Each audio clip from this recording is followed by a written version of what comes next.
Are you ready for a life-changing experience? Join us for the Straightway Spiritual Awakening Conference coming to the Nashville area. Mark your calendars for July 11, 2026. Doors open at 10 a.m. sharp. This is a powerful event focused on biblical community living, healing, and deliverance. Whether you are looking for freedom from mental illness and trauma, victory over addictions and strongholds, or physical healing for your body, this is your opportunity to find restoration and strength.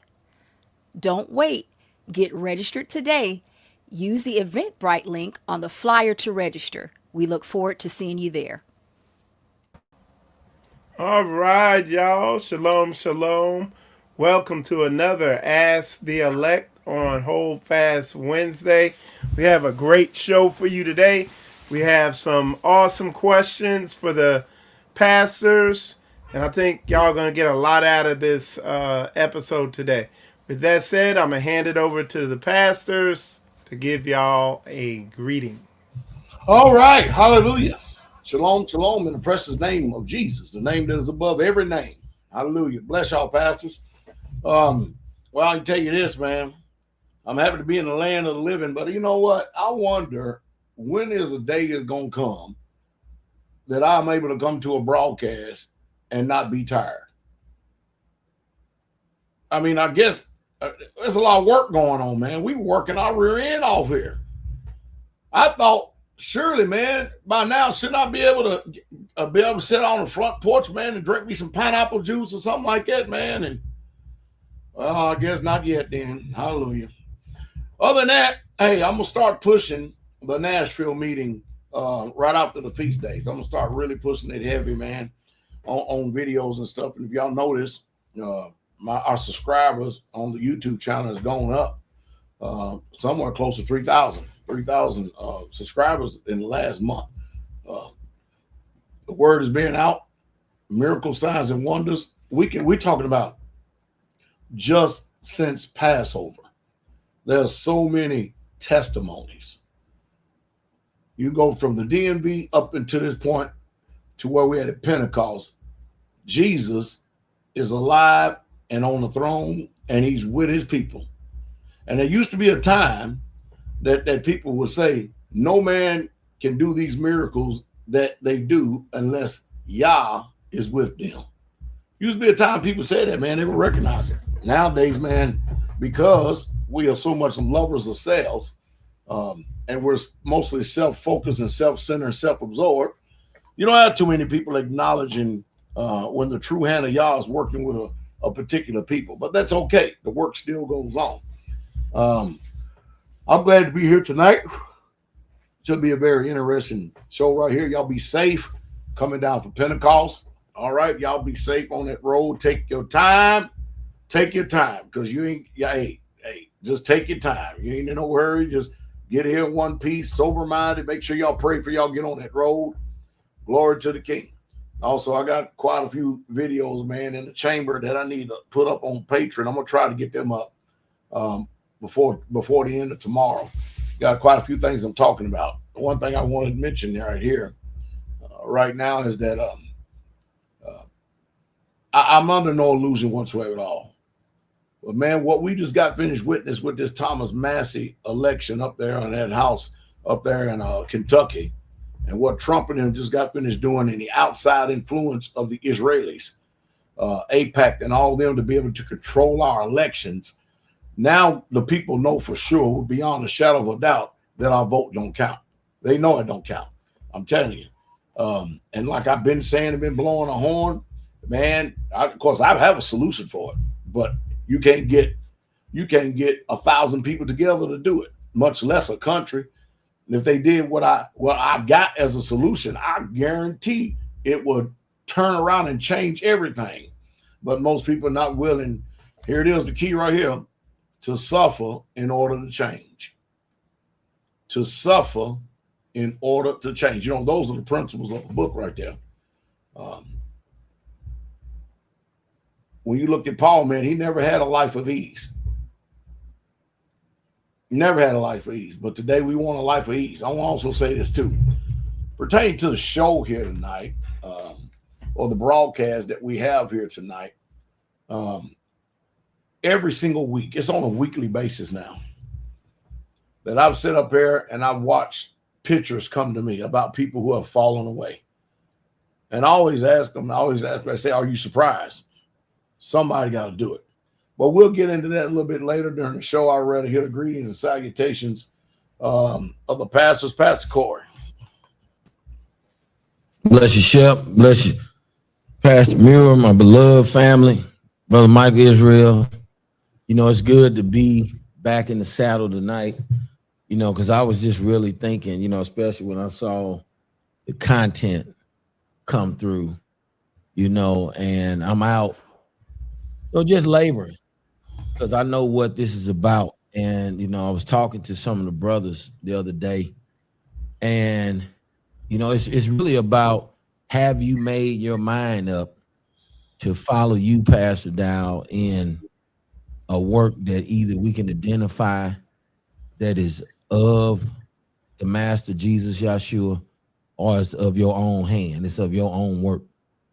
And I determined, because I seen fruit, that this is not a work that you have made up. That is just something that you have invited people to be a part of, because, you know, evidently, you know, things from that you said years ago, you know, whether it be about silver, whether it be about storing food, a lot of those things, Shepherd, has come to pass. And so what we got to understand, you know, and even as we talk tonight, you're going to see people truly reject what is of Jesus. They reject what is of Messiah. And we can't be surprised, because the word says that you're going to be hated of all men. For what? For my name's sake. So when we see that, you know that we're on the right path. And it's all, you have to determine that you're going to set your life down. You're going to set your life aside so that your life is pleasing to the Master, and that it is a life that exemplifies that you have made the necessary sacrifices so that Yahshua may be lifted up. That's what Pastor Dow does. That's what he's doing today. That's what he was doing when I found him. And so, and I'm not just, this is not about Pastor Dow. It's about, we should be serving the King. And can you identify in this ministry, can you identify in the leadership that Pastor Dow is following Jesus? Are we, who is following Pastor Dow, demonstrating that we're following Jesus because we're following the order in Pastor Dow that's following Jesus? See, you got to understand, saints. So, you know, my admonishment tonight is really listen with spiritual ears so that you do not miss the mark, because many people are going to miss the mark. Many people are going to fall away. People are going to give heed to seducing doctrines. It's on and on and on. So I just wanted to bless you all. If you still, you know, 10 toes down, if you still seeing that the Messiah is doing what he's doing among us, I encourage you to go even to the next level in doing it, because guess what?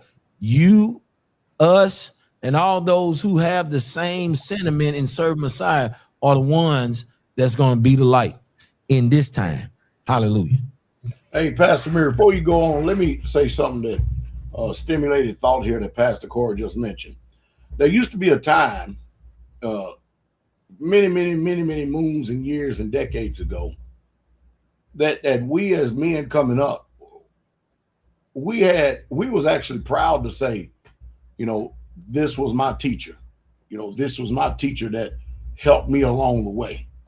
You know, the Muslims got that down to a T, man. They don't never back up on that, because there's a time when you're young and you're old. And as you get older, you're going to be an example to this younger generation, and you're going to teach them. You're teaching them now. We don't have any tact, any respect whatsoever at all for the order and the way, the customs and the traditions of the Most High Yah. I mean, we were supposed to be restoring the old past. I mean, is it embarrassing to say that Pastor Dow is my teacher? find a better teacher. You understand what I mean? I mean, you go to martial arts and stuff, you go to these dojos and stuff, and they'll be glad to tell you, that's my teacher right there. The day is going to come when you all going to be teachers. And it's just right to give honor and respect, regardless of what this wicked and perverse generation has to say. And it's sad that because of the corruptness of the minds today, we have to have a caveat and always say, well, it ain't about Pastor Dow. Well, we already know it's not about Pastor Dow. Those of us that's in the know, we already know it's not about Pastor Dow. We know it's about Jesus. But before many of you are ever going to see Jesus, you want to see the men that he put up in front of us and then not in front of you. And not only that, if you're going to receive a righteous man reward, you got to receive a righteous man. The day you reject that righteous man is the day your reward stops. That's why he tells you to know them that labor among you, and by their fruits you're going to know them. It's all predicated upon you to discern what truth is. You got to know them and know them for yourself. And then, just like we're not ashamed of the message, man, you're not going to be ashamed of the men that y'all put up in front of you, man, to be your leader and to be your teacher, man, because you know they're on point. And of course, as we look at this day that we're in right now, this time we're in right now, we're watching to see that everything that I've said concerning this last little rodeo that we went through has all come to pass. I was spot on from the very beginning of this as I snipped it out. And I give y'all the glory for discerning of spirits, discerning the spirits. And as we go, I continue to keep trying to teach people as I go to learn things. And I still learn from the assembly myself. Man, you wouldn't believe some of the stuff people do that I learned from. Just sit there and watch it, man. Y'all teach me and don't even know it. So we are in a position to where we don't know everything. And there's people that's been doing this for a long time, that's been in a position to not only live it, but to teach it to us. And we've got to pass these teachings along because everybody got the book in front of them, but everybody's not being taught out of the book. There's just certain passages and things that are ignored on purpose because they don't want your conversion to be closer to Messiah. Pastor Muir. Hey, shalom, shalom, shalom to all the righteous. Bless you, Pastor Dow. Bless you, Pastor Corey, and my brother Mike. Bless y'all abundantly. You know, y'all are, this ought to be an interesting broadcast tonight because both Pastor Dow and Pastor Corey said a lot, but they said two things that really stuck out to me. But I'm going to say this. I'm not embarrassed to say that Pastor Dow is my teacher. That's straight up. Because, and the thing is when you look at it, Pastor Dow hit it on the head. We do live in a generation now that is embarrassed of their head. They're embarrassed of their teachers because it doesn't look to what they think the par is or what it's supposed to look like or sound like. And they're embarrassed of it. And for what? Even like Pastor said, this last rodeo that you saw that was in this ministry, consider it. Majority of, if not all of what folk learned about Jesus, they learned right here in this ministry. And you have to literally go against the word to sit there and deny for your hate for one man. Think about that. So what are you going to say now? Deliverance is not good anymore. You're not going to do deliverance. You're not going to institute and work the things that you learn of laying on of hand and commanding, opposed to prayer. You're not going to do it anymore because it was taught by Pastor Dow. Are you not going to correctly fast and pray anymore because you were taught by a man who properly told you how to fast and pray? You're just going to denounce and renounce all those things in trying to prove one man wrong at the end of the day before you can humble yourself and say that, no, I learned all of this under been being taught by this man that is following Jesus Messiah. And that's the problem. But every winning tide will come and you'll see people that just, they see it's like a fad. Something is nice for a moment, something is cool for a moment, and all of a sudden now they don't want no parts of it now because something may happen or something they didn't like or some way they didn't spoke to, they didn't like it no more. And it goes to what Pastor Corey said. Can you identify that your shepherds are following Jesus? Everything ain't peachy and creamy according to your flesh, man. It's just not.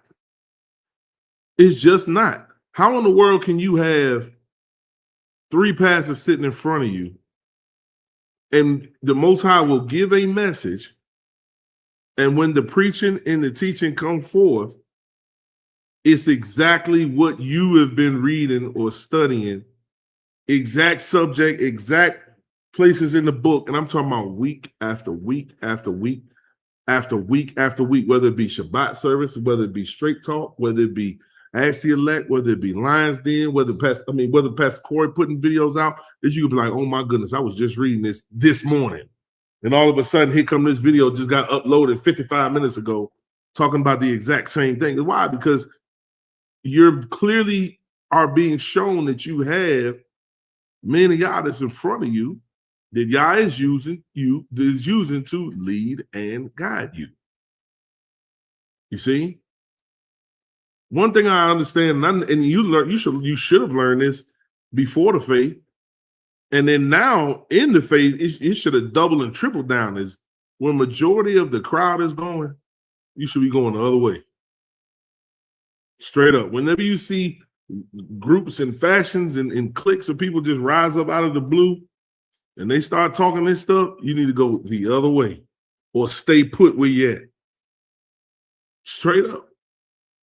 And you can clearly see it. And tonight's broadcast is going to be another example, because these questions that are lined up is going to address things that we see day in, day out, month in, month out, year after year after year. And you have to continue to address them so that God's people can hear, and those who hear and implement and do what the words say will be saved, and those who don't, they check out. So I'm really excited to hear the rest of this broadcast tonight. Bless y'all. All right. So we are gonna move forward with the questions. We're gonna start with the first question, and it is regarding the feasts. And with the feasts coming up, we know Satan is going to be trying to distract us. Pastors, can you talk about how he uses people, places, things to throw us off course, and what we need to do to stay vigilant so we remain in the right spirit as we go into Yah's feast? Well, I can tell you right now that this last rodeo we had, this should have been the perfect tool and a perfect teaching.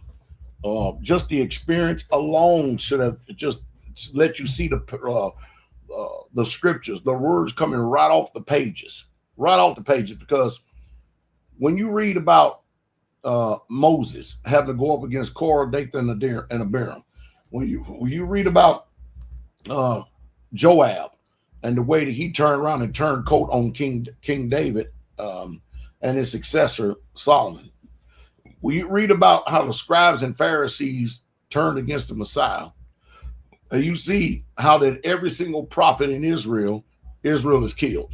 Every single one of them, but a few of them. And then you watch how the apostles went through what they went through, and they didn't do no evil to nobody, just like Jesus did not do no evil to nobody. This world is hell-bent on destroying those that follow that which is good and those that are good because of the king and him alone. And when you watch these insurrections, when you watch these factions develop, like Pastor Muir had mentioned, and for here we are sitting up here coming to the feast, trying to enjoy it and everything, we know that there's something off because we can discern. We can tell if something's not quite right, and you got a bunch of people going behind the scenes having secret meetings, secret campfire meetings at the feast, separating and dividing, speaking against leadership, trying to overthrow present leadership.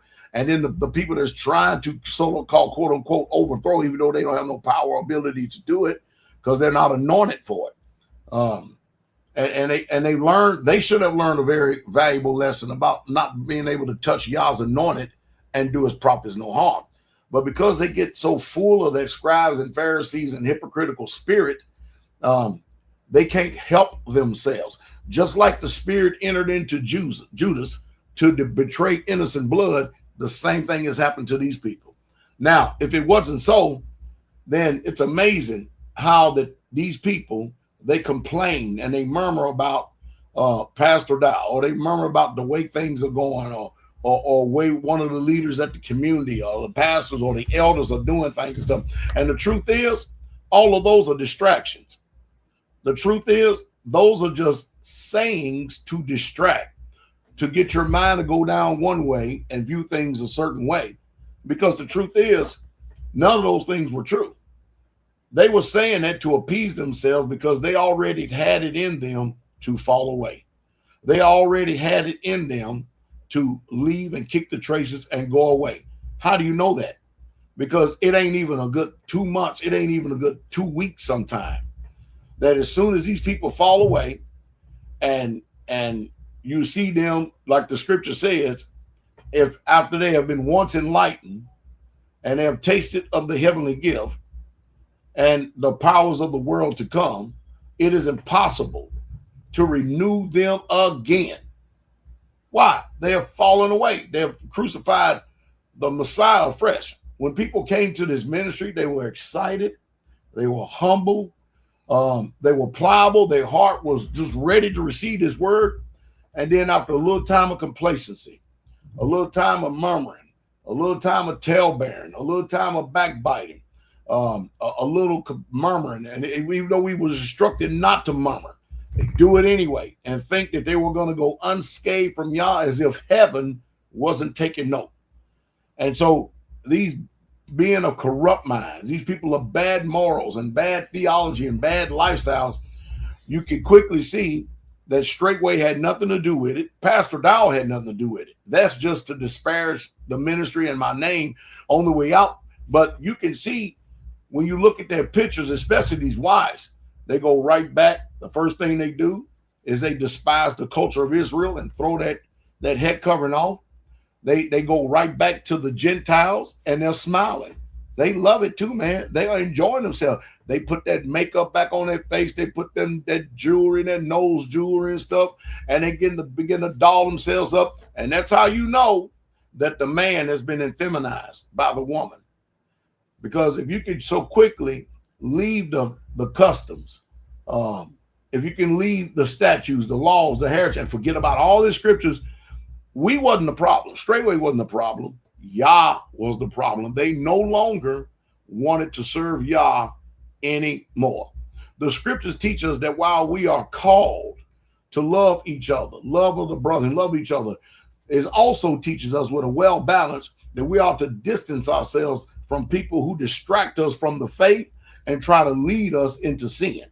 The Bible makes sure that we have boundaries. Most people don't like talking about boundaries. I love talking about boundaries because you have to have boundaries, because boundaries are necessary for our spiritual protection, and they're necessary for everybody's personal growth. And they're also necessary for your family's protection. Now, Paul said over in 1 Corinthians 15:33, he says, be not deceived.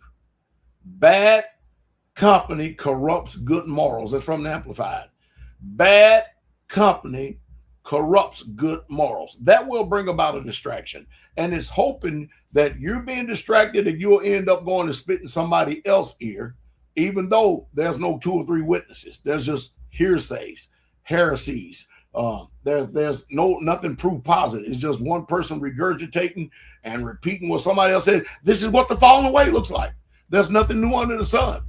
Paul also says 1 Corinthians 5:11, and from the Amplified version, but actually I have written unto you to not associate with any so-called Israelite brother if he is sexually immoral or greedy, or is an idolater, or devoted to anything that takes the place of Yah, or is a reviler. A reviler is one who insults or slanders or otherwise verbally abuses others. I mean, when we read this, names and faces pop up in our head and mind who these people were. But we end up with these evil, sympathetic soul ties and stuff, and we forget to judge fruit because we have made these people our friends and think that they're above judgment. Nobody is.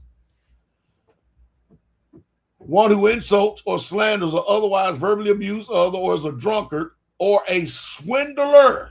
A swindler. We're finding out a lot of brethren or so-called brethren that used to be a part of that, they're swindlers. You must not so much as eat with such a person. The book gives us the boundaries and the limitations of don't even fellowship, don't even eat with such a person. Why? Because you'll end up being a partaker of their sins. All right. Hey, babe, my son is knocking on the door. Matthew 10:14 says, whosoever does not welcome you nor listen to your message. Y'all pay attention to this, pastors. As you leave that house or that city, shake the dust from off your feet in contempt, breaking all ties. Last one I got on this, James 4:11 and 12. Do not speak evil against another. Brothers, the one who speaks against a brother or judges his brother speaks evil against the law and judges the law. But if you judge the law, you are not a doer of the law, but a judge. There is only one lawgiver and judge who is able to save and to destroy. But who are you to judge your neighbor? Pastor Corey. Yeah. My Jesus. You know,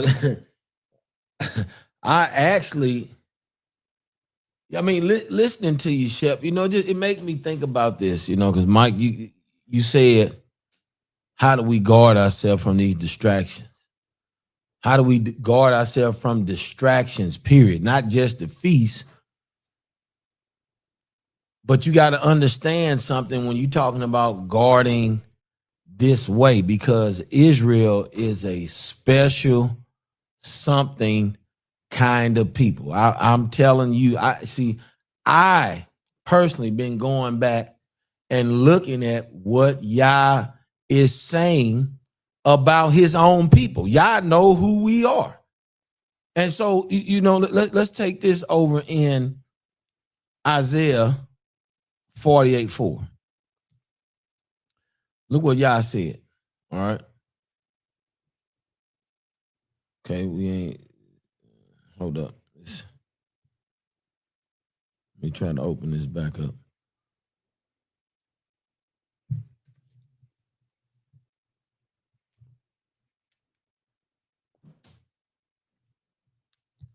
All right, Isaiah 48:4.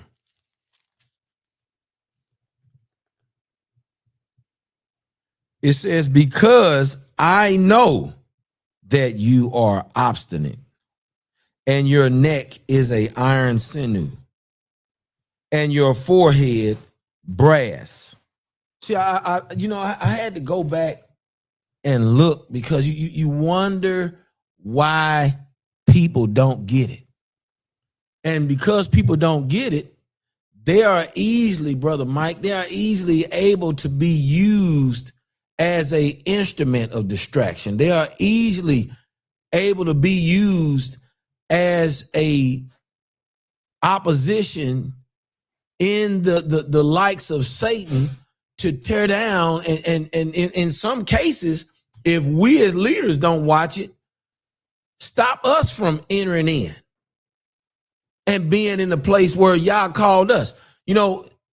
Here's one of my examples in Numbers. We're going to be in Numbers, really quick here. We're going to look at Numbers 20, verse 8 through 11.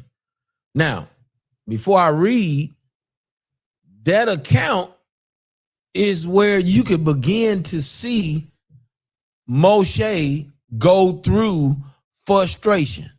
Frustration from what? Well, did I beget all these people myself? What would make a man ask that question?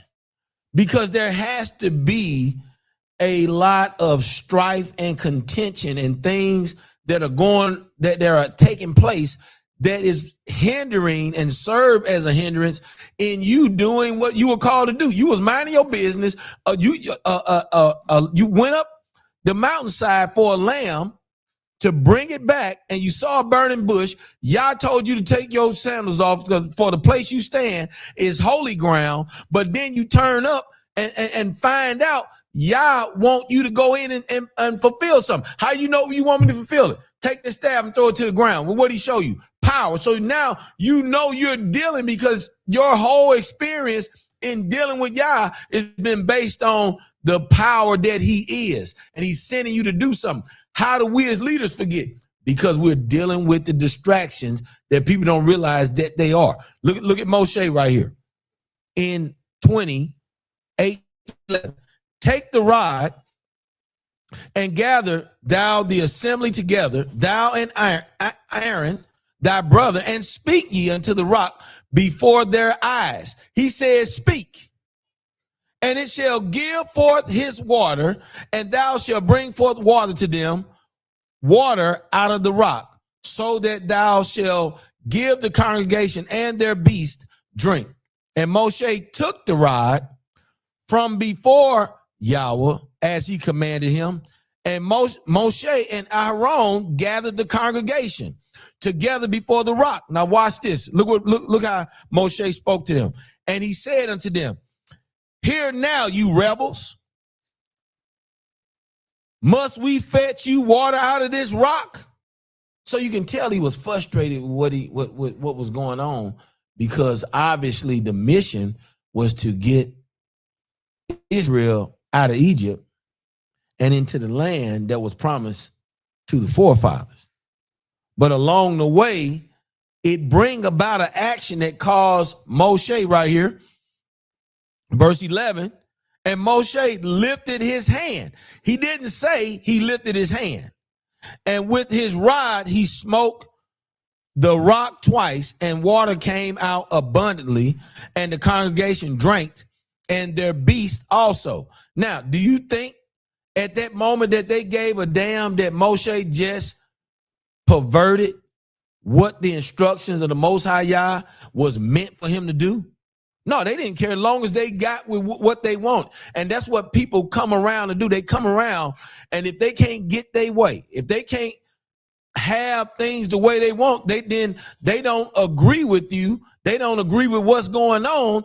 All they care about is that what you're doing and what is supposed to be going on is not going forth, because it ain't coming from them. It ain't by them. And this people have these different type of mindsets, and you got to really start to pay attention to saints around you that don't know how to die to self. When saints don't know how to die to self, they bring about things that cause these types of actions to happen. Real quick, Numbers 27, 12 through 14. And Yahweh said unto Moshe, get thee up unto this mount Abiram, and see the land which I have given unto the children of Israel. And when thou hast seen it, thou also shalt be gathered unto thy people as Aharon, thy brother, was gathered. For ye rebelled against my commandment in the desert of Zin, in the strife of the congregation, to sanctify me at the water before their eyes. That is the water of Meribah, which means the water of rebellion, in Kadesh, in the wilderness of Zin. See, y'all know who we are. He admonished Moshe because he know his people. And we got to know his people by who he say his people is. He told Moshe, you didn't sanctify me in the midst of this congregation of strife. So when I hear that, and I've been paying attention to it, I say, I got it, Father, I got it.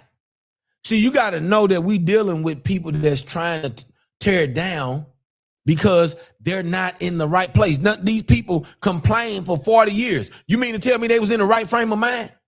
Complaining for 40 years? No, you ain't in the right frame of mind. So in essence, Brother Mike, what we got to do, us as leaders, we got to do what we started out doing. abiding in Yah, trusting in Yah, and making sure that we, with the authority that he has given us on this earth spiritually. See, when we have the authority in the spirit, then guess what? We got power and authority over all the authority of the enemy. And so therefore, by remembering that, then we got to move a certain way in our prayer life. We got to move a certain way in how we are guarding ourselves, how we are guarding what Yah is doing. And see, and that's where the strife come in at, because men hate that, especially when you hate authority. That's what it come down to. So that's just a bit of the understanding as we continue to attack what we're talking on tonight in this content. Hallelujah. Pastor Muir. Jesus Messiah. I'm just sitting over here listening to what Pastor Dow and Pastor Corey just spoke, and I can't do nothing but shake my head, because this is exactly what we've been talking about.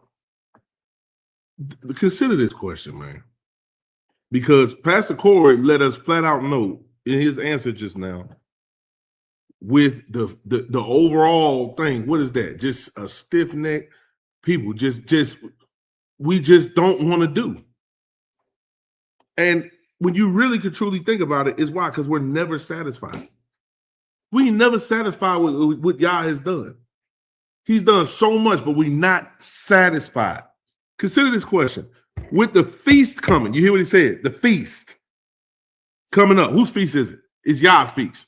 Okay? With the feast coming up, we know Satan is going to try to distract us. Okay, so if you say that right there, how many of us truly know that? I say that every single time a feast day comes. But you can even go deeper than that, because we celebrate Yah's feast every single week. It's Shabbat. Satan always trying to bring distractions. Think about it. With the feast coming up, we know Satan is going to try to distract us. Can you talk about how he uses people, places, and things to throw you off course? To throw us off course, and what we need to do to stay vigilant so we remain in the spirit. Okay, so watch this. I just did a video the other day. Because let's think about this. I made a statement that I know rub people the wrong way, but I don't care because it needs to be said. Think about it. We talked about this a couple weeks ago. You can go take a group of men right now and say, y'all got to trek through the woods for the net for 40 miles, setting up camp, picking it up, going through the woods. Y'all got to work together and get it done. In most cases, what's naturally going to happen? Men are going to find a leader. They're going to find those who are going to support the leader. Everybody else is going to fall in line, and they get the job done. But when you bring women in the picture, you start hearing murmuring, you start hearing complaining, you start getting that pillow talking, and then when you get weak men that turn around and succumb to that, then all hell breaks loose. Well, why y'all got to be talking about the women? Y'all always talking about the women. No. Pastor Corey hit it from one angle. Pastor Dow hit it from one angle. Now I'm going to hit it from another angle. Because it's the flat out truth. We know our people. Solomon said there's nothing new under the sun. So you mean to tell me that when they was in Egypt, they came out of Egypt, not only came out of Egypt, but Moses let them out of Egypt with all the spoils of Egypt, right? And you mean to tell me when they in the wilderness going back and forth, you don't got women in these men ear? How do I know that? Because they in their ear today. Never satisfied. How do I know that? Pastor talked about the last thing we saw in this ministry. You look at it. What did you see in men's ear? Women. And they're the first ones flaunting themselves, as Pastor said, right on this internet. Let me tell you one tall tale sign. It's always the ones that go out of their way to speak about how loyal they are. Whenever you see that, you know that's the one you got to watch. Because it's all the smoke screen. Because guess what? Nobody got to tell me Elder Rob is with this. Brother Trey, Brother Dylan, Brother Charlie, teacher, Samuel, Brother Lee, Brother John, nobody's got to tell me, oh man, then Brother Tone, man, they ain't got to come around. Hey man, I'm with this every day. I'm following this. Man, you a good shepherd, man. Y'all, they ain't got to do none of that. I know what it is. You see? And you know when something's off, as Pastor Doll explained. But what do you see happen every single time the feast come up? The word says that all men are to appear. All males are to appear. I've said this many times. What if the word said all females were to appear? We'd be in serious trouble. But the word said what it said for a reason. All males are to appear. So if you are a woman, what should that automatically put in your mind? Satan is going to try to do the same thing that he did in Genesis chapter 3 today. And what is that? Every single time a man has to have his mind right, his household in order, everything correct, because he knows Yah's feast is coming up. He knows the Shabbat is coming up. He knows these things are there, and he's trying to get the mind right. Satan is going to try, and he's going to try you first to get to that man. Every single time. You see? And this is the type of talk that y'all don't want to hear. And I know it pricks you on your side, and I know you're tired of hearing it, but it's the damn truth. Some of y'all just wicked, man. Because you know you'll have somebody quoting the word and telling you, Slim, look at what you are doing. Yah's feast is coming up. Don't I remind the community? I remind this community every feast. Yah's feast is coming up. And I tell to prepare, watch. I tell the brothers, and I know they telling their wives, Yah's feast is coming up. You see? Why? Because I know Satan know if he can get to the man first before Yah's feast. Ain't no man. A lot of these men, they're not going to be up and honest and tell you that it was their wife. It's one of them running around here now that do videos. That'll tell you everything that he saw was wrong with the ministry, but he'll never tell you the real reason why he left. And guess what? It was the woman he lay next to.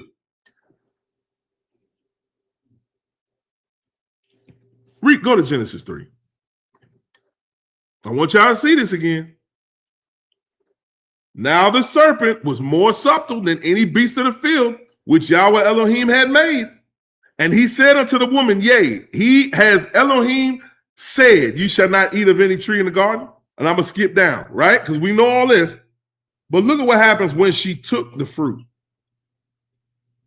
It says, and when the woman saw that the tree was good for food, and it was pleasant to the eyes, and a tree to be desired to make one wise, she took of the fruit thereof and did eat, and gave also unto her husband with her, and he did eat. And I told the brothers, and I'm going to tell y'all, and I know I told y'all again the other day, you need to guard what they bring you to consume. Straight up. You need to filter and watch what is brought to you by the ones that are closest to you, what they bring you to consume. Straight up, man. Because if you don't and you're not watching this mess, then all hell break loose. All type of chaos break loose. Or you can just sit there frivolous and in your mind think it's just the best thing in the world. And then you just consuming, not knowing that you're drawing further away from Yah, further away from his people, further away. He asked the question again, what must we do to stay vigilant until that we remain in the right spirit? Watch the ones that's closest to you. And don't consume, especially your wives. Don't consume everything that they come to bring you. Now you can obviously see why I'm talking like this. So that'll tell you why, because it tells you that I done seen this mess right here. You see? And you got to ask yourself again, when does this stuff kick up? At its height, right before Yah's feast. Every single time. Why? Because we're not satisfied. And we're not satisfied in our roles. Go to Ephesians chapter 4. verses 1 through 3, and I'm going to turn it back over. I therefore, the prisoner of Yah, beseech you that you walk worthily of your what? Vocation. That's your calling. Wherewith you were called. That is your calling. So how do you walk worthy to that? Think about it. Whether you be, what is your calling? A husband? A wife? You see, most people don't think that. Off the break, they think pastors, teachers, elders. They think that so they can point the finger. They don't think that as, no. You got a whole household.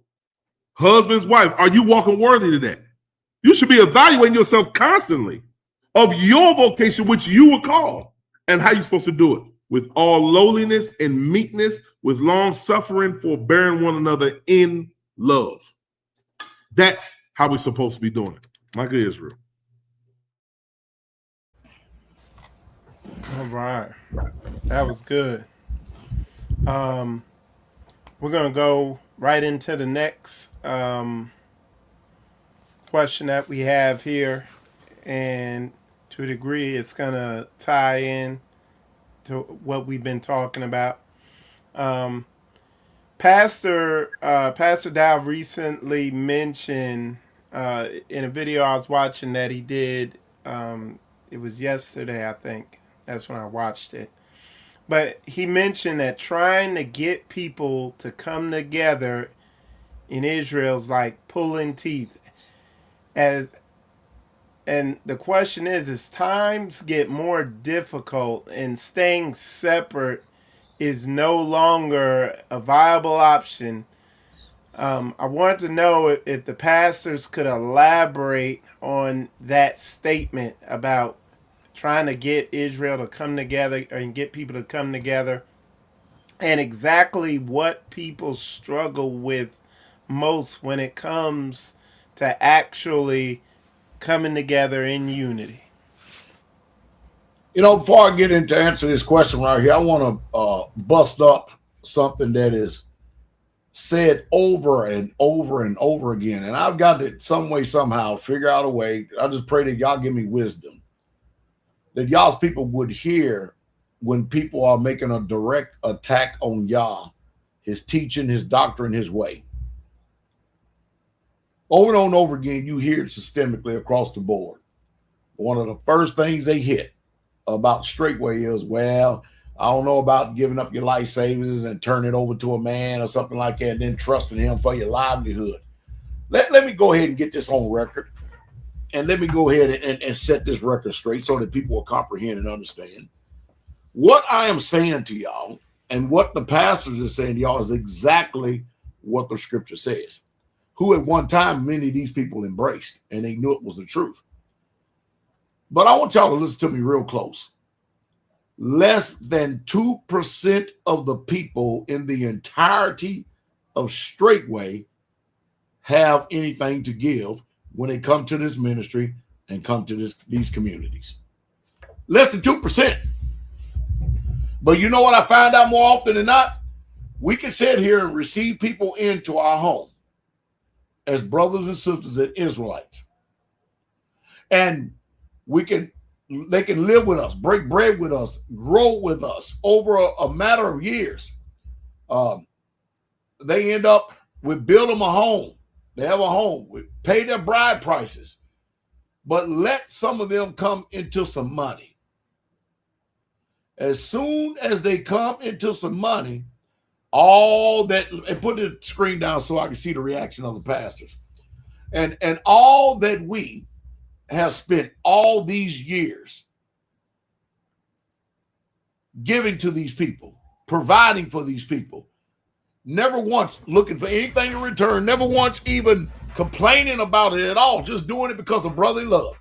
As soon as they come into a little bit of money or they have a lump sum or something like that, all of a sudden they get this wisdom, so-called wisdom, to make an offense out of the ministry, and then they justify themselves, and then they go and kick the traces.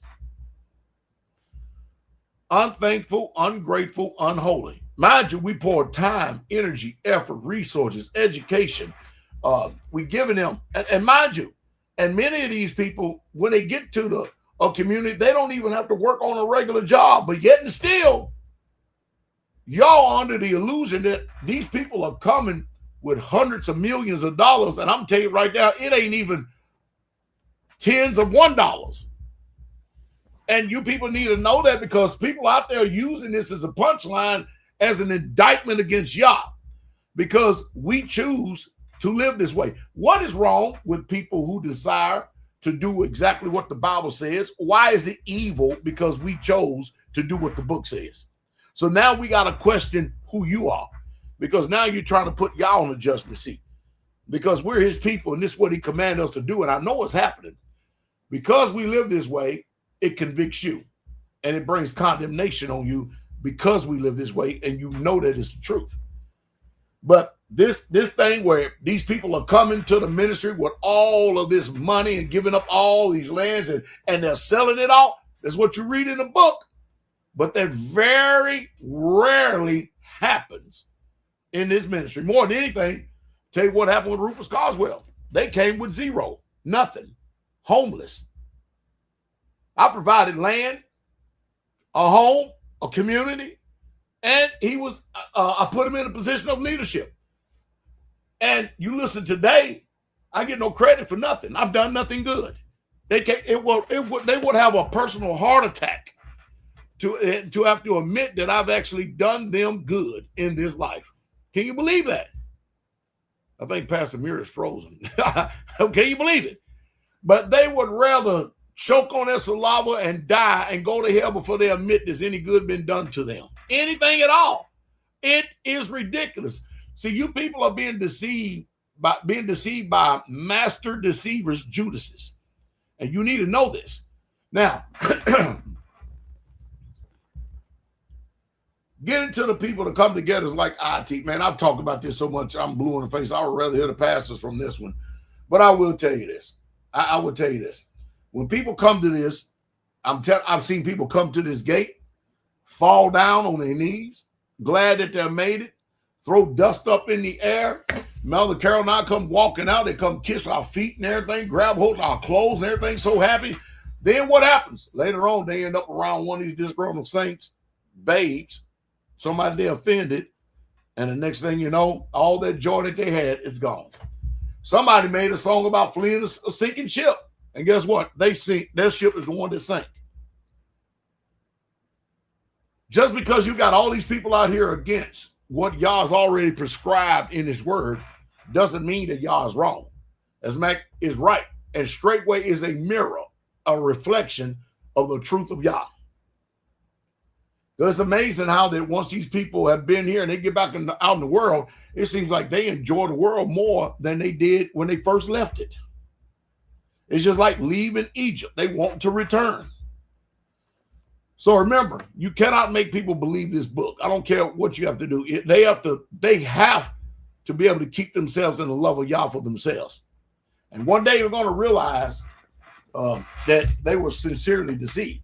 Now the law says in Leviticus 20, verse 26, and ye shall be holy unto me, for I am Yahweh, am holy, and have severed you from other people that you should be mine. Then when Yahshua comes along, he makes sure the severing cuts all the way down to the family line. The Most High, because he's jealous of what the price he's paid for us. And he don't want to share us with nobody. Now look at this. The message is still right from the very beginning. When Yah took Abraham out of the land of the Ur of the Chaldeans, he separated him. When he took the Israelites and he put them into the land of Goshen, he had them separated from the Mizrahites or the Egyptians. When we were in captivity, we were separated. And we were always together with each other. Today, you got these fake, false, phony, anti-Messiah, anti-Christ people that would have you to believe. And mind you, their testimony is only for themselves, because the word testifies against them and their testimony and their lifestyle. It's just that people are not discerning enough to be able to see the forest for the trees today. People are willing to accept anyone to say anything about Yah, God, or whatever it is as if it's the truth, and they refuse to look at fruit, and they refuse to discern to see what is right and what's wrong. It's a sad situation what we got going on today. But I can tell you this. We'll read this book right here, this passage, and I'll turn over to the scripture, to the pastors. 2 Thessalonians chapter 2, verse 3. Let no one in any way deceive you or entrap you, for that day will not come unless there becomes a falling away or an apostasy first. That's the first thing that goes on. And who's going to admit that they're falling away? You can't go by what they say. Good words and fair speeches, they deceive the hearts of the people. You have to pay attention to what people do. What they do, it shows you everything about them as a man or woman. And that is this great rebellion, the abandonment of the faith by professed Israelites. The man of lawlessness is revealed, the son of destruction, the anti-Messiah, the one who is destined to be destroyed. 1 John 2:15, do not love the world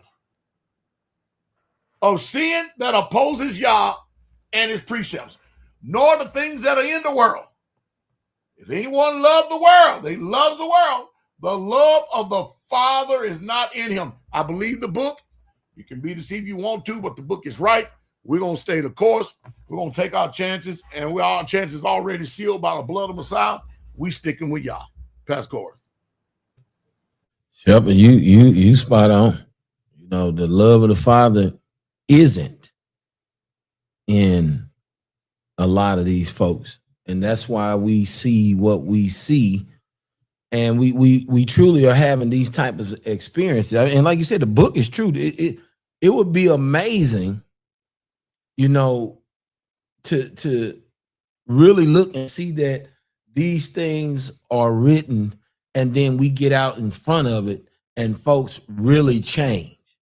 But it ain't what folks do because they say it ain't me. They don't think it's them. And so this is what we have, you know. I mean, Pastor, I've been right here in this same place in this subject of what we talking about for weeks, because I just been praying, like, how can people be this way? Like you have found it. I feel like this is the ultimate find. You done found the truth. You done found his people. You done been edified by what he's done in our sight spiritually over and over and over and over, and yet it ain't enough. So when it ain't enough, then you got to go and again, you got to go back and ask Yah. You got to go seek a Yah. And I just told a brother this yesterday. Man, I don't know what's going. Let me go on over here in the book. I'm gonna go here because this thing ain't acting right today. I'll go right here. We're gonna go over to Jeremiah 22. All right, go to Jeremiah 22.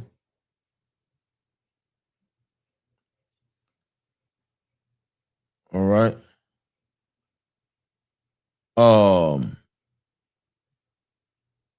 Where we at? No, hold up.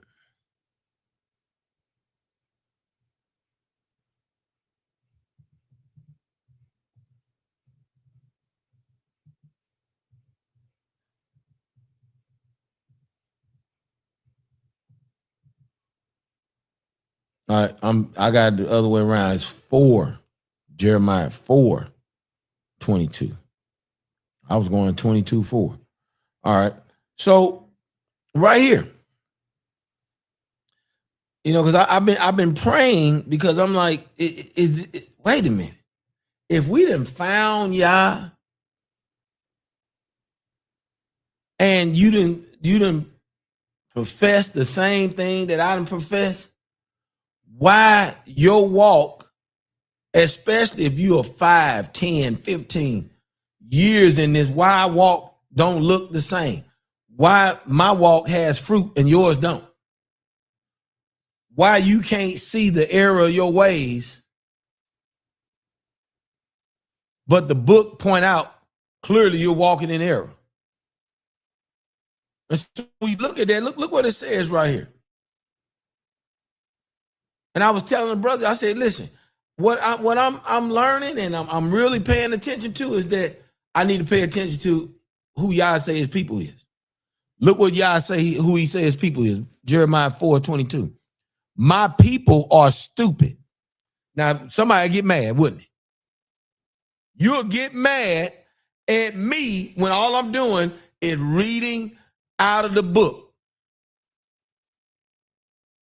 Yah says, my people are stupid and foolish, says the master to Jeremiah. They do not know me. See, there we go. They are foolish children and have no understanding. They are shrewd enough to do evil, but they do not know how to do good. See, when you start at a premise like that, then we can really work backwards to really see, have these people, when they are, their actions are speaking for them, their fruit is speaking for them.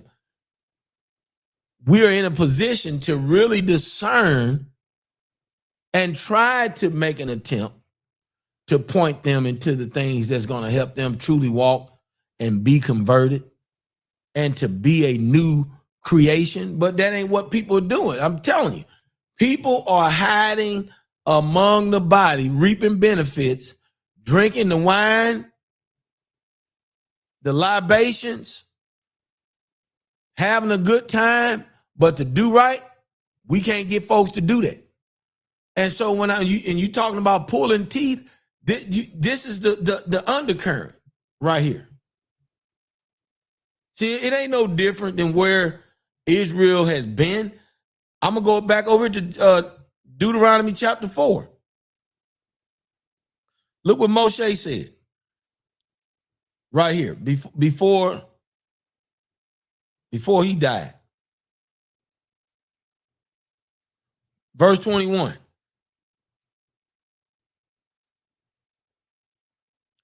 Now Yahweh was angry with me at the waters of Meribah because of you, and he swore an oath that I would not cross the Jordan and that I would not enter the good land which Yahweh your El is giving you as an inheritance. For I am going to die in this land. I am not going to cross the Jordan, but you shall cross over and take possession of this good land. Now look what he says. So be on your guard and watch yourselves so that you do not forget the covenant of Yahweh, your El, which he made with you, and make for yourselves a carved or sculpted image in the form of anything which Yahweh, your El, has forbidden you. Right? So this is what he admonished them. But then he turns around and come right back in verse 26 and says, I call heaven and earth as a witness against you today, that you will soon utterly perish from the land which you are crossing the Jordan to possess. You shall not live long on it, but be utterly destroyed. Now, how can somebody say that? I done spent 40 years with you in the wilderness. So fruit, obviously, 40 years of fruit, you don't get it yet. And so when you're talking about pulling teeth, it don't matter that people come over here. It don't matter that people see the Holy Spirit move. So I didn't come to the conclusion because, see, people will do the same thing year in and year out and expect a different result. And we know that means insanity. People ain't expecting the Messiah to move. People will not die to this flesh to save them. And so this is why, Brother Mike, we hear all this complaining. This is why they always analyzing and looking and just really starting things that don't have nothing to do with this walk of salvation. And I'm telling you, you have to pay attention, saints. And all I'm doing, pastors landing on thick, and all I'm doing is coming by and putting little nuggets on the side of the road so we can be on the same page, lockstep. Because really what has to happen, saints, we have to be on guard so much, especially we know Yahshua said he coming back for a church without a spot or blemish. Man, we got to be on guard to make sure that we don't allow ourselves to be subject to people like that. That's why you're hearing Pastor Dow talking about separate from these people. And he ain't making it up. It's what's written in the word, because when you separate from, look what happened. Where is the resemblance of Yah? I just seen a picture last night that a brother sent me of a sister. It was unbelievable. I didn't even know you had breasts like that. I ain't even never seen it. I looked there, I said, man, this is crazy. This don't even make sense. I know she horned, and I know she getting ready to get more mowed down and turn more times than a doorknob, than Pastor Dow say. See, because these folks are unconverted. So how do you leave Yah and go look like a whore? Pastor Muir. No, you're right. Because I've seen a few pictures too. Don't make no sense. I be seeing some pictures. I said, look at this mess, man. And like Pastor Dow said, you don't understand. These folk them been amongst us and they never look. When you look at it, the word says they went out from us because they were never of us. These folk be amongst us and did not love Jesus. Because how you in this for years and 1 week later you out there like that? 2 weeks later you out there like that? Like with no conscience, nothing. Nothing is like, man, nothing. It's crazy. I'm gonna touch on what Pastor Dow said, and then I'm gonna go back too. Because think about this. And I wrote here, that's the problem. People don't come with nothing. That's the issue. That's the straight up issue. He said 2% of the people that come to this ministry actually come with something. And then when they come with it, those are usually the ones that it's like, all right, look, this got to work. Why? Because I've given all. And I'm going to trust what this word say. And I've given all. So this is going to work. You see? But a lot of people don't come with nothing. And now, you know, when you say nothing, what's the first thing they think? Money. But how many brothers you see that don't come with even that, but don't want to give their time up? But they'll give their time up to everything else. Feast day be full. Brothers sitting around the table, sitting there, chilling, having a hee-ha-ha. But let it be a work site. They ain't showing up. You see what I'm talking about? And I'm not saying all, but you can guess what? You can see the ones who. Watch this though. Go to Matthew 13, read 44 through 46. Again, the kingdom of heaven is like unto treasure hid in a field. He said that the kingdom, this is the kingdom of heaven. And it's like what? Treasure hid in a field. Okay, go ahead. The which, when a man has found, he hides. And for joy thereof goes and sells all that he has and buys that field. Keep going. Again, the kingdom of heaven is like unto a merchant man seeking goodly pearls, who, when he has found one pearl of great price, went and sold all that he had and bought it. Now think about that. He found a treasure in the field. Mind you, he found a treasure. He didn't take the treasure and go get rich with it. He found the treasure and then went and sold everything he had. You see? And came back and bought the field. Now watch this. Same thing. Goodly pearls. Went and what did he do after that? Kept the one at great price. Went and sold everything he had and brought it. There's folk that come here that will say, I found the treasure. I found the answer. I found it. The Most High led me. Oh my goodness. How many people say the Most High led me? But they'll never sell nothing. You see? Which goes into the question. Pastor Lee recently mentioned that trying to get people to come together is like pulling teeth. As times get more difficult and staying separate is no longer an option, could you elaborate on the statement and explain exactly what people struggle with most when it comes to actually coming together? I'll tell you what it is. Dying to themselves. That's the problem. Don't nobody want to die. You ain't going to die to yourself. You ain't going to die for nobody. You ain't going to die for Jesus. And folks say, oh man, how could you make that statement? Because it's the truth. You can't tell me it's not the truth. You don't want to die to yourself. You don't want to die to the things that you enjoy, that your flesh enjoys. You don't want to die.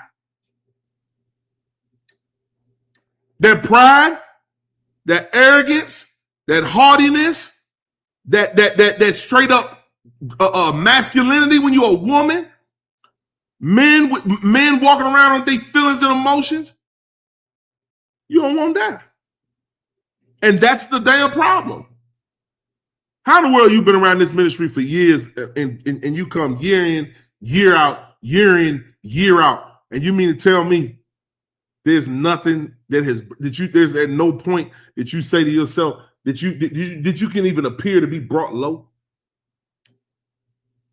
That's where your reward is at. Because that's where Yah's gonna lift you up. But you see, people that see men get lifted up by Yah and think that the men did something out of the whack and out of the ordinary to obtain it. And that's why they come with their wickedness. Read what the word say. Luke 9, 23 and 24. And he said to them all, if any man will come after me. How many people said they come after Jesus? They said they come into this ministry to come after the king. They say, we found it. Okay, go ahead. Let him deny himself. There it is right there. Nobody wants to deny themselves. Nobody wants to die and pick up what? His tree. And do what? Daily and follow me. Daily and follow me. So the same way that our king took the stake and died on it is the same way that you got to take your stake daily and die on it. Last time I checked, with Romans 12, read the first verse. I beseech you, therefore, brethren, by the mercies of Yah, that you present your bodies a living sacrifice. A living sacrifice, what? Holy, acceptable unto Yah, which is your reasonable service. So a living sacrifice, so you got to die. You got to die. That's the fix. That's why it's the struggle with most, because don't nobody want to die. A living sacrifice. And see, what people have in their mind is, well, if I come and serve, then that means I'm dying. Well, that's in the area. But you know the things you need to die to. You know you got to die to the feelings and emotions. You know you got to die to that pride. You know you got to die to these things. You know you got to die to them, but folk don't want to do that. But they say they follow Messiah. Luke 14, 26 through 33. If any man come to me and hate not his father, mother, wife, children, brethren, sisters, yea, and his own life also, he cannot be my disciple. Okay, so he said, if any man come to him, how often do you come to Messiah? You come to him daily, right? You know the problem with this, though? We think that this right here is in the beginning. We read this, and you see the same testimonies, man. I found this truth, and man, my family started tripping, and nobody wanted to hear me, and everybody was saying I'm crazy, and they said I joined a cult just because I want to follow Jesus. And then I lost my family, and I lost this, and I lost that. And then you think because you went through that it stops right there. He said, if any man come to me. So guess what? He said, think not that I've come for peace. I didn't come for peace. I came with a sword. You thought that the sword stopped swinging. You thought that it swung in the beginning and it don't swing no more. It constantly swings. And guess what? The main one that's going to chop up is you. Because you got to die. You have to be cut. You have to be pruned. It's right there. But we don't have the humility to think and say, okay, you know what? This is true. Hey, man, this stuff on me got to die. I got to stay in a place of humility. I got to constantly see my wickedness and put that before y'all. Rather than me going in my pride saying, I can do it. How many times you have said that? I'm going to be better. I'm going to figure it out. We good at that saying, I'm going to figure it out. No, you're not. Where's the humility to say, yeah, I need you to take this because I clearly cannot do this on my own. Show me where I'm not dependent on you and your word in this moment. and why I haven't overcome this yet. I cannot do this without you. It's got to be you. You have to take this from me. You see? Watch this. Keep reading. And whosoever does not bear his tree and come after me cannot be my disciple. Keep going. For which of you, intending to build a tower, sits not down first and counts the cost, whether he has sufficient to finish it? Lest haply, after he has laid the foundation and is not able to finish it, all that behold him begin to mock him, saying, this man began to build and was not able to finish. Look at what has happened in this ministry. We build communities. But folk came in this ministry not thinking Jesus. They came in this ministry thinking, what was one of them pyramid schemes? Multi-level marketing. That's what they thought. You thought you could come in this ministry and you thought I'm gonna be elevated by the amount of sales I get. That's how people treat the faith. Because that's what they thinking. They come here thinking I can be elevated in something. It ain't about you, it's about Yah. It's literally about Yah. And look what he said. Then what happens? They start something. They start to put something together, homesteads, communities. But what happened? The cost wasn't counted, and they don't finish it. Well, how you know you finished? By the grace of Most High Yah, that I stay in his face and humble myself daily before him, that happens. Because the finished work ain't going to happen to the end, to the day he take you. That's when it's going to be over with. Those who endure to the end, the same shall be saved. Watch this. Keep going. Or what king going to make war against another king sits not down first and consults whether he be able with 10,000 to meet him that comes against him with 20,000? Or else, while the other is yet a great way off, he sends an ambassador and desires conditions of peace. Mm-hmm. So likewise, whosoever he be of you that forsakes not all that he has, he cannot be my disciple. That means everything. So y'all can keep on, like Pastor said in the beginning, with folk coming in. When I came to Straightway, I had to give up all of my lands and all of my this and all of my that and all of my money and all of my that and all of my this. It was a funny thing, though. When we came to this ministry and we saw what it was, and we did the same thing everybody else was doing, we asked Pastor Dow for what we need to do next, and he gave us direction. That's what he gave us. He still gave. He gave us direction on what you should do, and then we started doing it. If you can't forsake all, that means monetary things, and that means that stuff that you don't want to give up that's inside you that you call dignity, but it really is pride. That's all it is at the end of the day. It's pride. The book says you cannot be his disciple. So like Pastor Corey said, don't get mad at me. I didn't write that. That's written in red. So likewise, whosoever he be of you that forsaketh not all that he has, he cannot be my disciple. The only way you're going to be his disciple is through death. Bless y'all.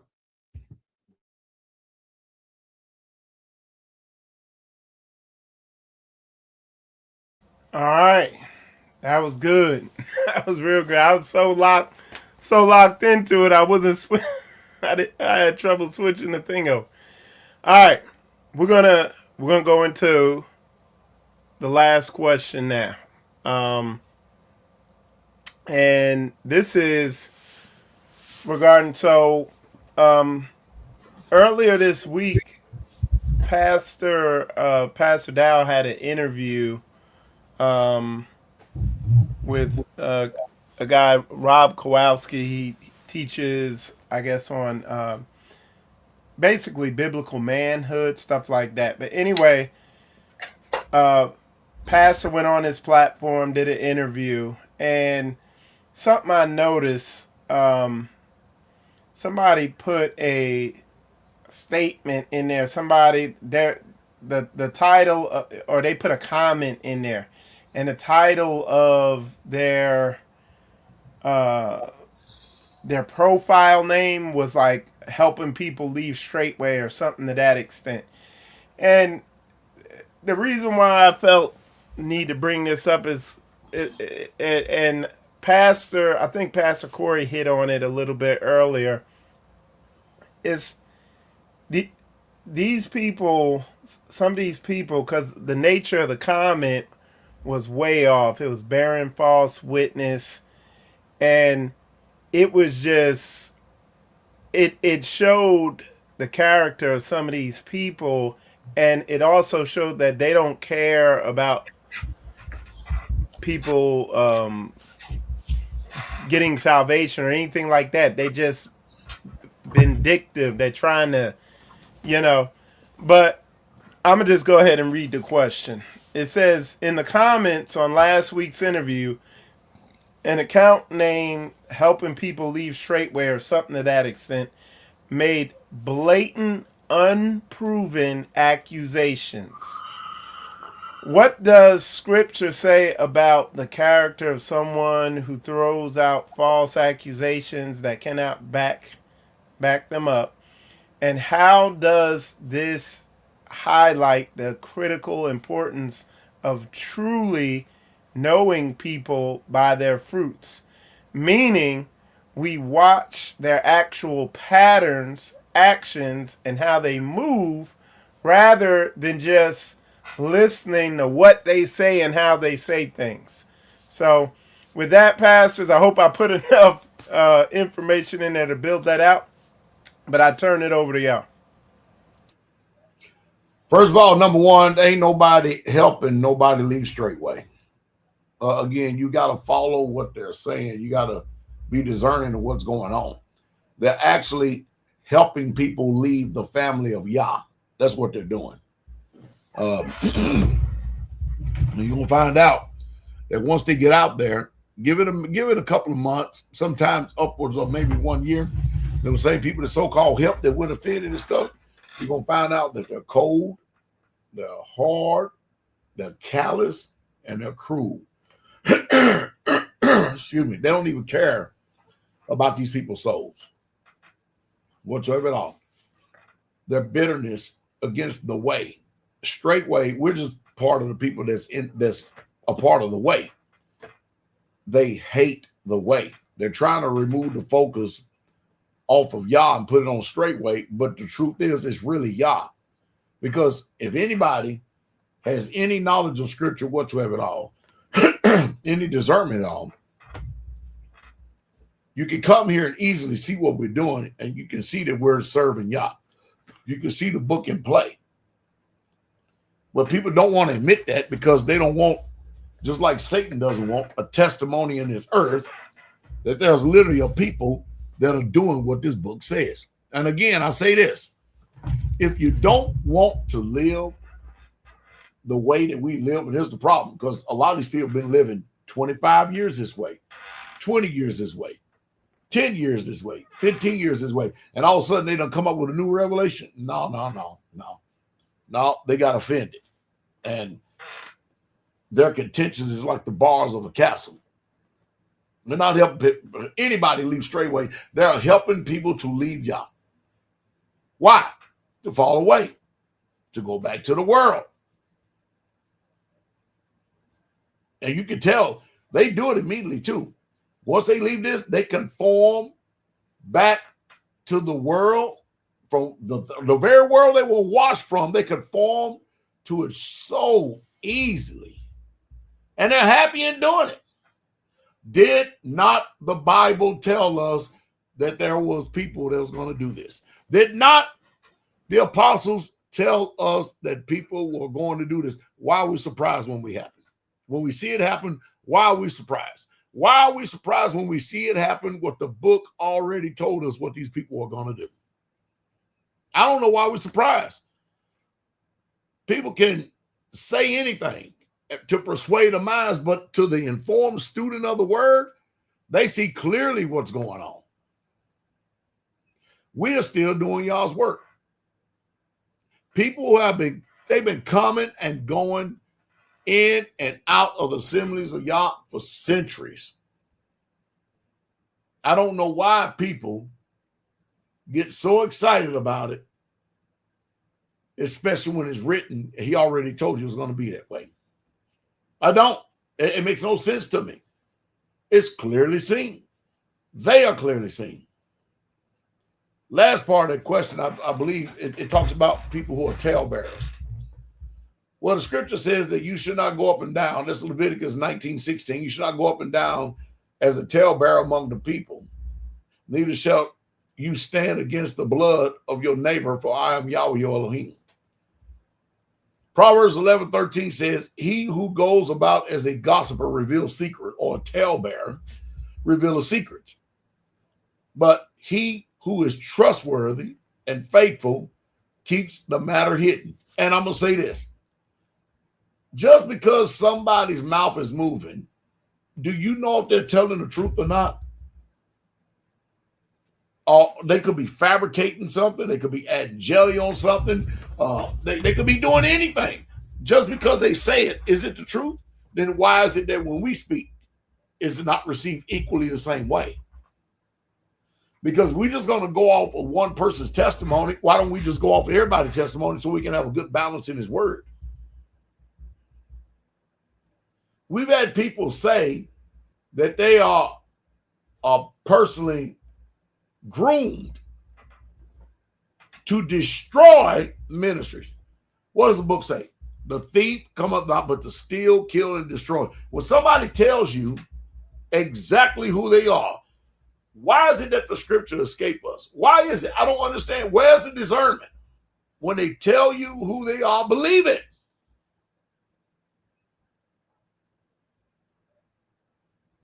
So the bottom line is, ain't nobody helping nobody leave straightway. They're helping people leave Yah. Because when you look at the end result, these people have no more resemblance to the laws, statutes, commandments, rules, and guidelines, the customs and traditions of Israel as we read in our book, in our scripture. They are fallen away from Yah. Now, watch this one. Hosea 4:17, Ephraim is joined to his idols. Let him alone. Leave him alone. Pastor Corey. Well, Shep, you know, I got a simple verse.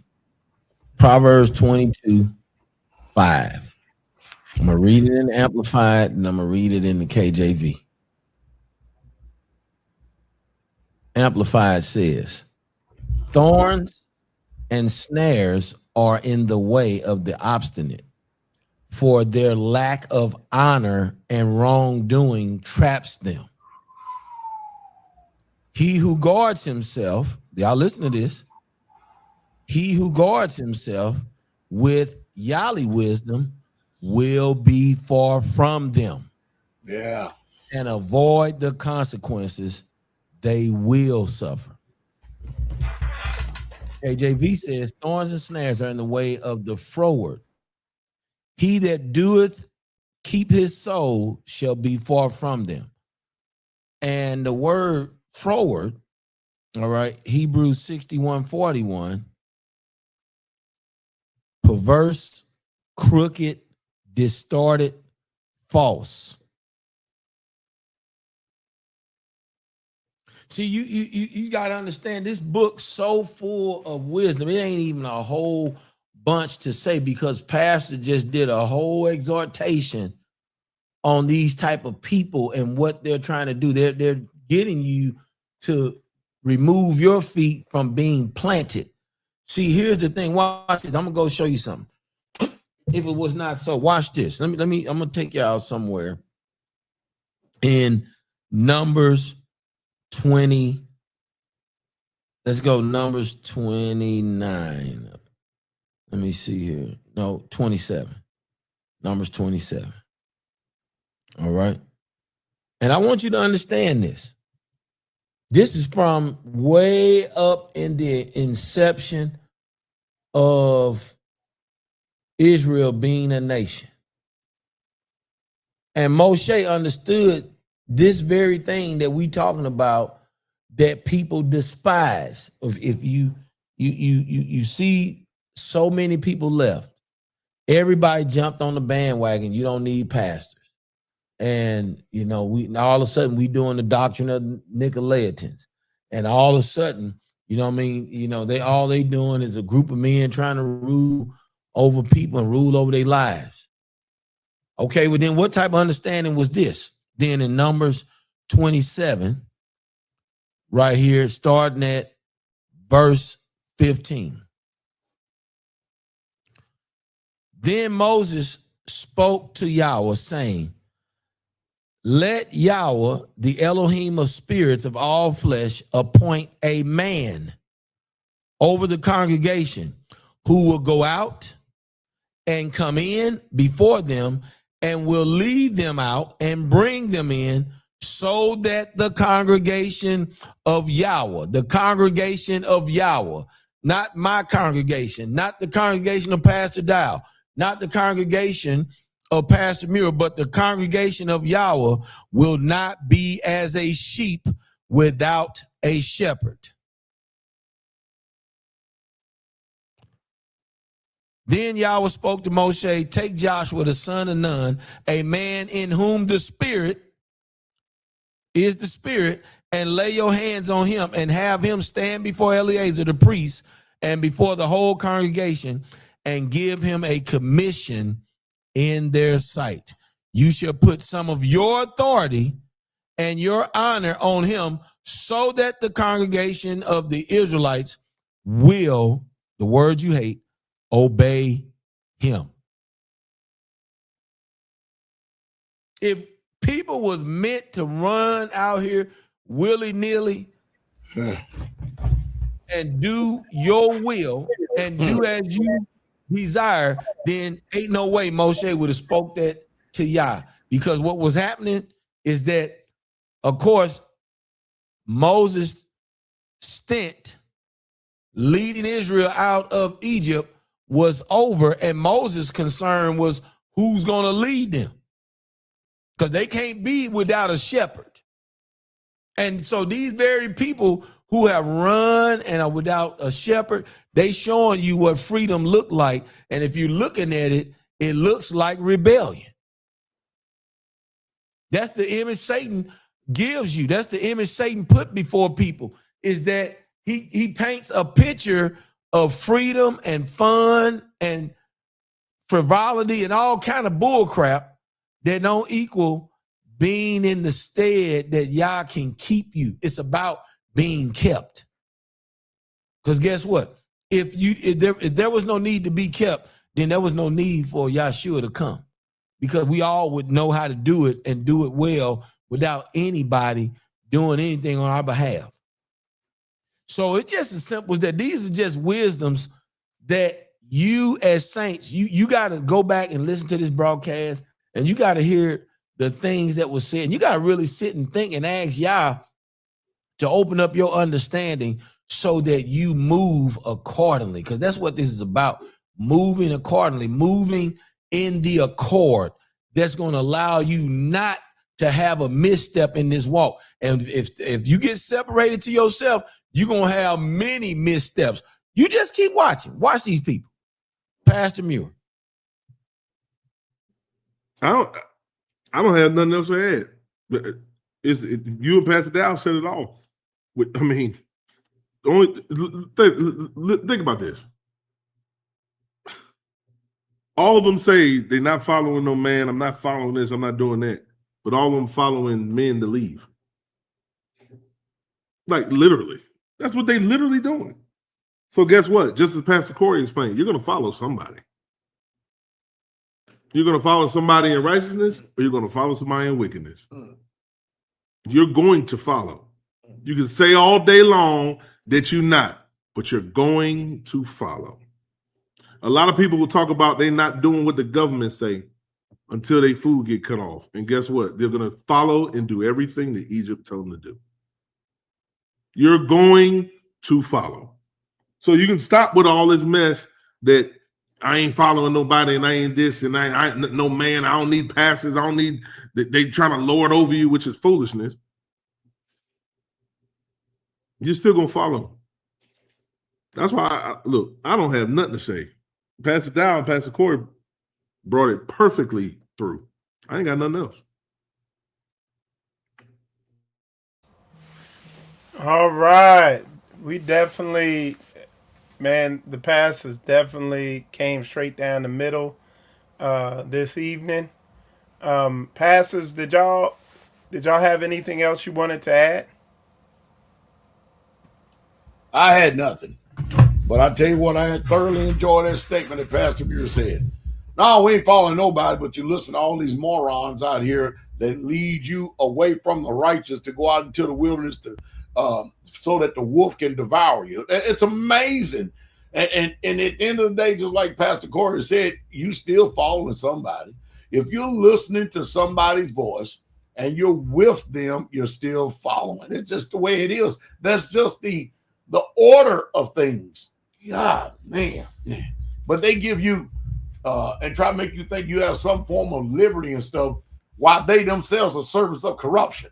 That's just amazing.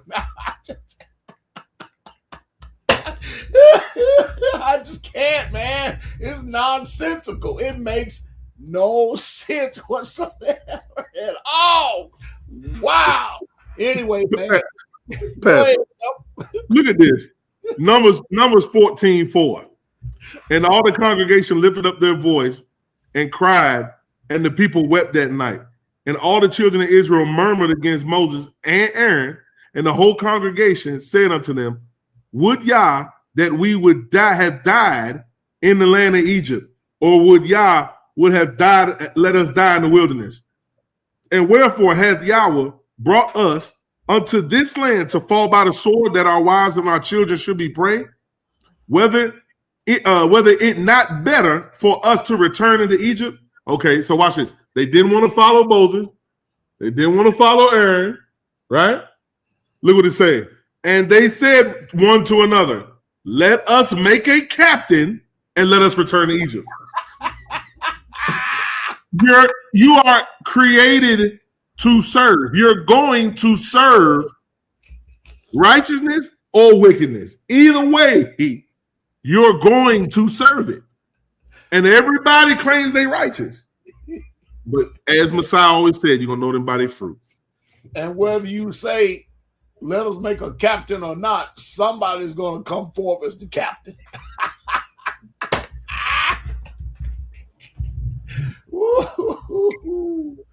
Mercy.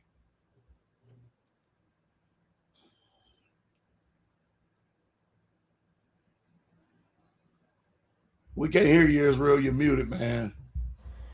Yeah, I'm just saying, you can't make it up. People are following somebody. They're being led regardless. So see, people don't understand that is the design, man. We're all designed that way. We literally all designed that way. I don't care what you do. You can be a nation, be a tribe, be a family, be a corporation, be an assembly, be a church, be a homestead. I don't care what you do. There's going to be a chain of command no matter where you go, no matter what you do in life. So for these people to promote some type of liberty and freedom or open rebellion while they themselves are servants of corruption, it makes no sense to me, man. I keep on saying it makes no sense whatsoever at all. Surely, yeah, I believe, y'all people are this stupid. Pastor Corey just read it. Yeah, we stupid. We are stupid. We are brutish. We there's something wrong with us. We got a damn screw loose. It's devils and demons and deliverances in order. Go ahead, bro. And the thing is, these people will faithfully serve their job, but when it comes to serving the nation that we're supposed to be gathering together, that you don't see that. It's everything else. So yeah, it's like I was saying, it's just, hey, they just don't love ya. That's it. Hey, this in this show on a good tip though, man. So from DMV all the way up until this point right here, we've had a man come to DMV. He had 2 strokes. You can leave a big picture up, man. Mm-hmm. He had 2 strokes. The man ended up walking around like nobody could ever look at him and say, you ever had a stroke before in your life. We had a woman who had full-blown asthma, who asthma got healed on the spot. We had a young a woman because, you know, everybody's young considering me, had an issue of blood for like 4, 5, maybe 6 years and then great complications, lost a baby the first time and all this other stuff, man. And just could not stop bleeding. I mean, that's some serious stuff when you're a woman and you cannot stop bleeding. Imagine having to wear some type of protection month after month after month, and it never stops. The husband, her, came up, laid hands on her. The issue of blood dried up. Not only that, 7-day cycle of a period came and gone. And now she's ovulating for the first time in who knows how many years. Wow. Glory to Jesus. That's for every single one of these. Glory to Jesus, every single one of these. Then we seen the brother, man, that just threw his cane down and just started walking at the hearing of the message in service. Nobody laid hands. Nobody did nothing. He just took off by faith. Glory to Jesus. Glory to Jesus. And I'm talking about real Bible miracles. Then we all seen Brother Mark. All of us saw Brother Mark, man. Man, Brother Mark, man, he had this bag and everything on him and stuff, man. And every week he's getting weaker and weaker and stuff like that. He's got a monitor on him. I think that he was they was going to put him on a heart transplant list and everything else, man. And when he got hands laid on him, man, that back man went to the doctors. The doctors just cannot understand and comprehend what went on. We know what went on. Jesus is what went on. That's exactly what went on. Jesus is what went on. Testimony after testimony, testimony. Then I just seen shoot. Man, that brother's 1 minute I got the brother's name, next minute it slips, man. Because I often get it mixed up with Callaway, but it ain't Callaway. It's anyway. Target. I just talked to the pastor about this brother name earlier. Anyway, so his wife and him been trying to have a baby for 8 to 10 years. 8 to 10 years. He knows ain't nothing wrong with him. He already got seed. He already got 4 children, 4 boys by another woman.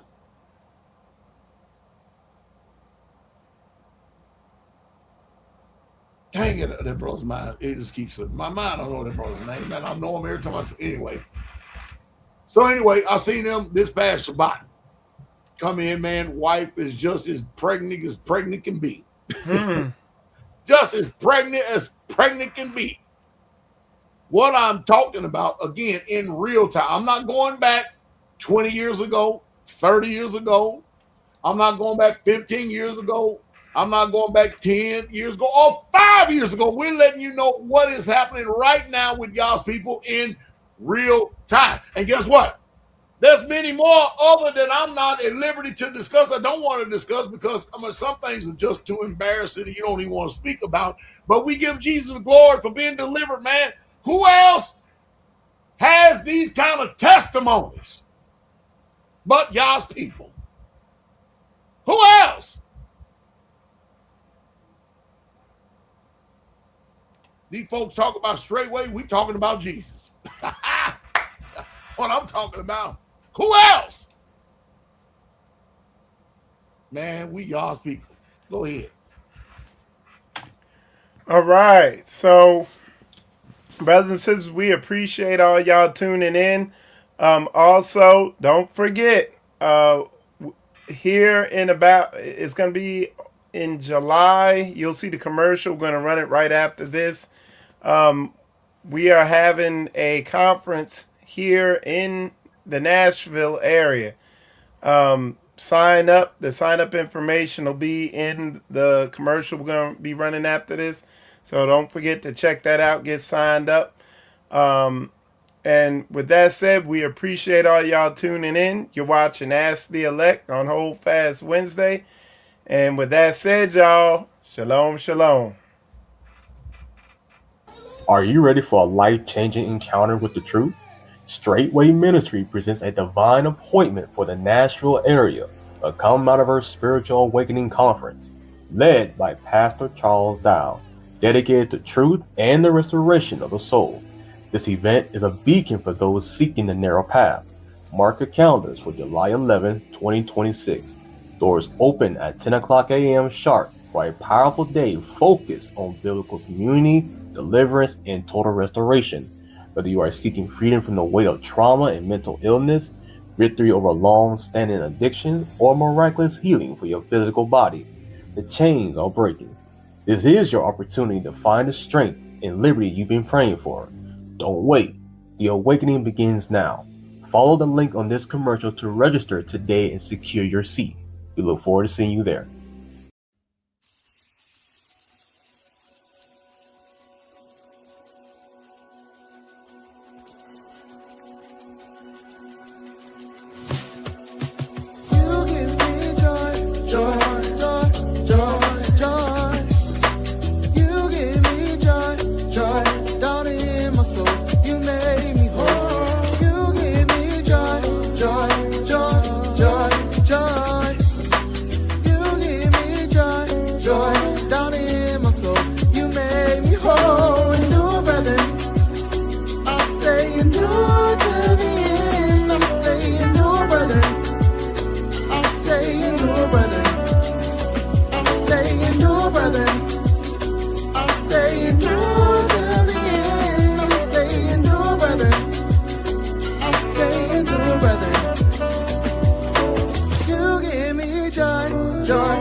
Joy down in my soul, you made me whole. You give me joy, joy.